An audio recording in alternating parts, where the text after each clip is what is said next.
You have only 10 seconds to show that you are a somebody. The moment when you meet a stranger, you have only 10 seconds to build your image in that person's mind. And one wrong move, the person would think you are dumb, funny, interesting, exciting, and stupid, etc.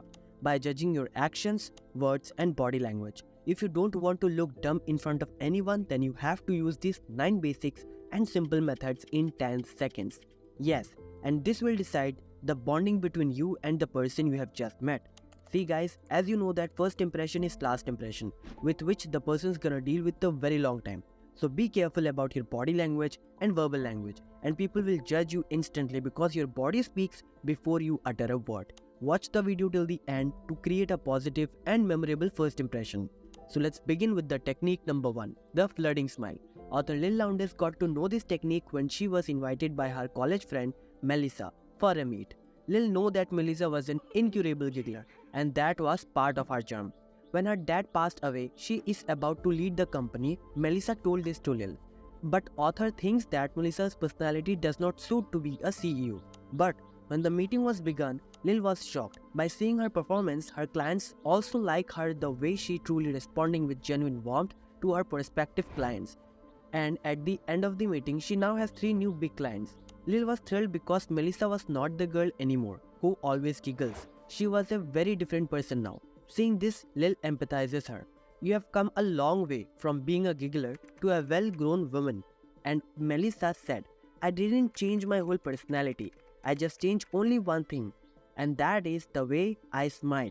Actually, when her father was dying, he had a half conversation with her daughter and said something special that has changed her entire life. And what he said? Honey, if you want to win in the box office business, then you can't because you smile so quick. Then Melissa started researching on it and she found a study showed that women who were slower to smile in corporate life were perceived as more credible. The study went on to saying a big, warm smile is an asset, but only when it comes to a little slower, because then it has a more credibility. From that day, she started to train her lips to erupt more slowly. Thus, her smile appeared more sincere and personalized for the clients. Those people who ever received credibility and more integrity, they are just ever so slower to smile. Technique number 2, sticky eyes. Eye contacts can extremely advantageous, especially between the intimacy. But this is not a series of sex education, so let's move ahead in business. In the absence of romance, strong eye contact creates a powerful impact between men and women. A Boston Center conducted a study where the researchers asked the opposite gender peoples to have a 2-minute casual conversation, and they tricked half of their subjects into maintaining intense eye contact by directing them to count how many times the person blinked, and they gave no special eye contact instruction to the other half subjects for the chat. When later questions were asked about those who were blinking without thinking, a feeling of respect, love, and fondness was found in them for their colleagues who was just counting the number of blinks and speaker was not aware of it. The more eye contact, the more positive feelings. Let me explain why. If your intention is to only awakening the feelings of respect and affection, then maintaining strong eye contact can also gives you the impression of being an intelligent and abstract thinker. Because according to the author, abstract thinkers integrate data more easily than concrete thinkers. But wait, eye contact may vary with male and females. But first, let's understand, is that really more staring means more positive feelings?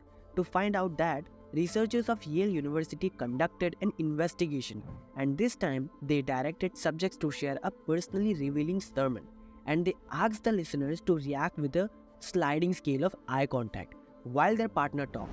And results? As expected, with women, when they shared their personal stories with women and increased eye contact, encouraged feelings of intimacy, but for men, it's not the same. Some men felt hostile when stared at too long by other men, and other person felt bullied, and some men thinks that their partner is more interested in talking than him and want to punch him to stop talking. What does it feel like when you fall in love? When you look at someone with intense focus, it triggers a biological response in your partner. Their heart beats faster and they feel a rush of adrenaline course through their veins. That's exactly the same feeling people felt when they fall in love. When you deliberately hold eye contact more during regular business or social interactions, people might think they have actually caught your attention. Men talking to women And women talking to men and women can use this technique called sticky eyes, but a lot more when talking to women. And with men, slightly increase eye contact in your day-to-day communications. It sends a strong message that you understand and respect the other person deeply. Did you see that this eye contact is a very powerful stuff? Technique number 3. Epoxy eyes. If I have to describe epoxy eyes in a nutshell, then it can be this. Epoxy eyes are a technique used by big bosses, police investigators, and charming individuals to make others feel captivated and deeply interested in them. Instead of focusing on the speaker during a conversation, epoxy eyes suggest concentrating on the listener you want to target. This makes them feel special and engaged, wondering why you are looking at them instead of the speaker. It shows that you are genuinely interested in their reactions. This technique can be useful in business settings, especially when assessing someone's response to certain ideas. However, it's important not to overdo it, as it could make you seem arrogant.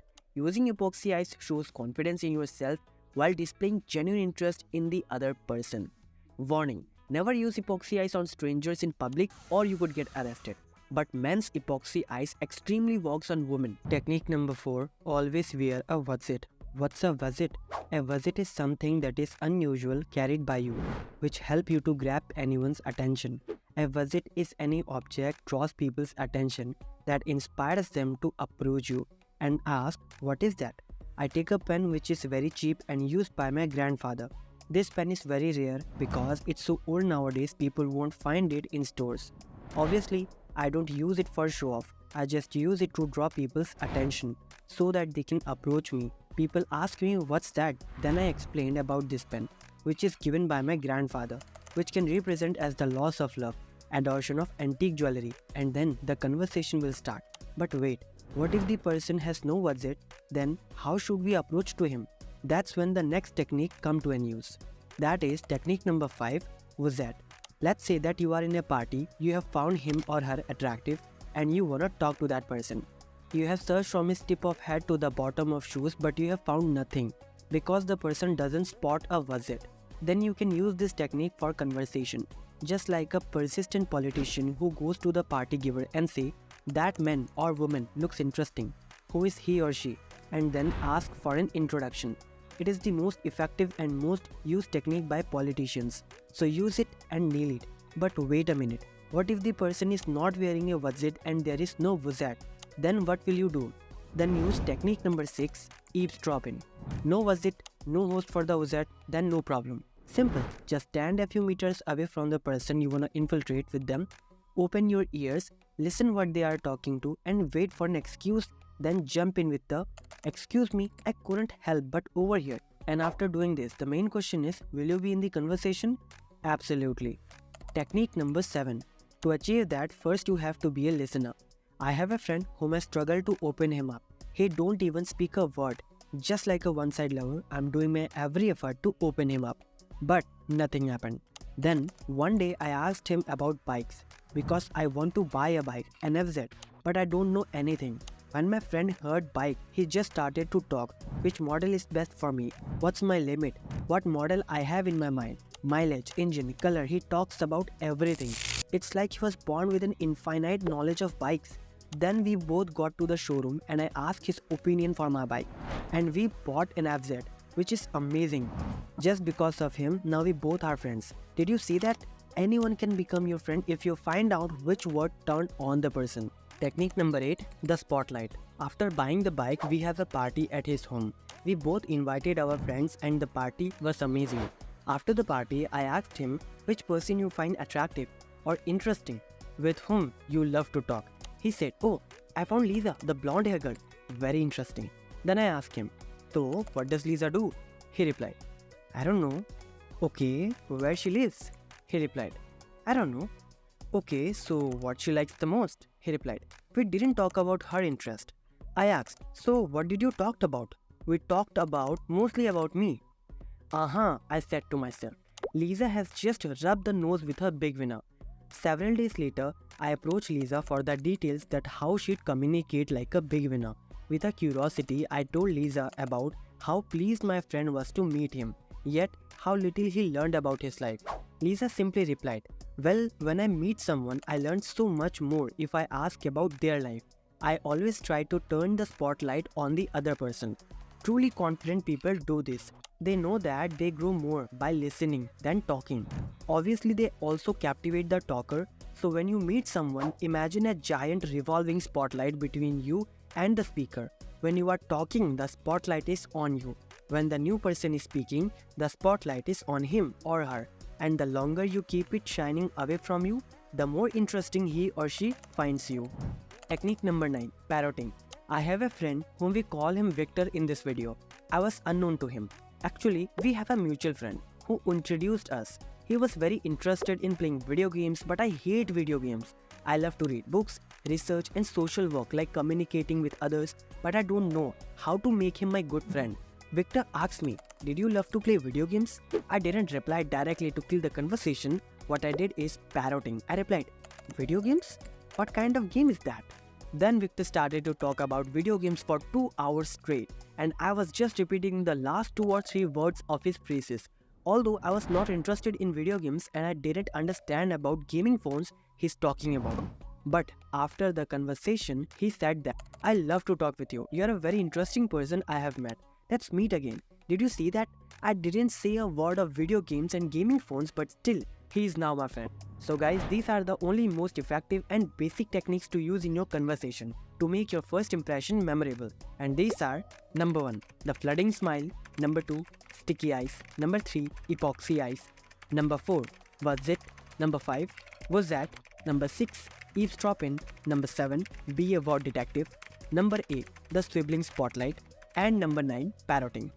Want to learn more about communication? Then watch this video till the end, which can improve your social life.